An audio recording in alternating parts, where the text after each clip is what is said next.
आंध्रारे बड़ अघटन घटनास्थल में 17 जनक मृत्यु होता बेले 21 जन आहत होइछन्ति।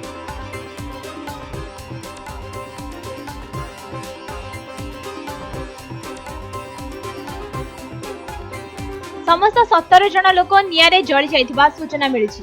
आंध्रार अनाकपल्ली गाँव में एभली दुर्घटना घटी। एठारे थिबा एसकेटिया एडवांस साइंस प्राइवेट लिमिटेड रे बड़ धरणर अग्निकांड होइथिला।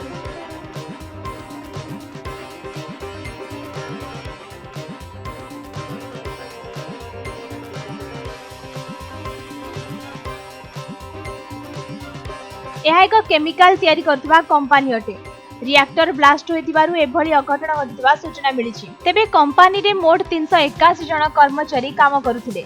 एठारे दुईटी शिफ्ट रे काम करा जाउथिला। दुर्घटना समय रे गोटिए शिफ्ट सरी आउ एक शिफ्ट आरंभ हेबाकु थिला। एनु किछि कर्मचारी कंपनी रु घर को फेरिबा पई प्रस्तुति चलाइथिले ओ सेपटे द्वितीय शिफ्ट रे लोक आसीबा आरंभ करथिले। एनु केते जन उपस्थित थिले ताहा एजाय जणा पड़ नाही। घटनास्थल में पुलिस पहुंची अधिक जांच करुछि।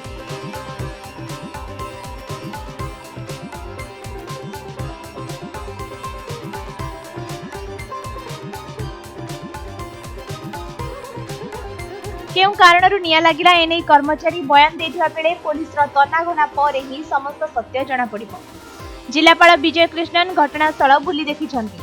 तदंत शेष पर समस्त कथार खुलासा हेबो।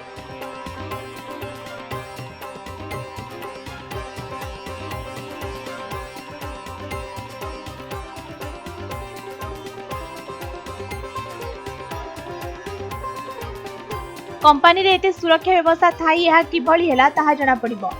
विशाखापट्टनर जिलापाल मृतकंक परिवार को 1 कोटी लेखाएं प्रदान करिसंती। घटनास्थल को जाई आंध्र मुख्यमंत्री चंद्रबाबू नायडू बुली देखिसंती। ए घटना पाई राष्ट्रपति द्रौपदी मुर्मू समेत प्रधानमंत्री मोदी दुख प्रकाश करिसंती। ब्यूरो रिपोर्ट समय लाइव।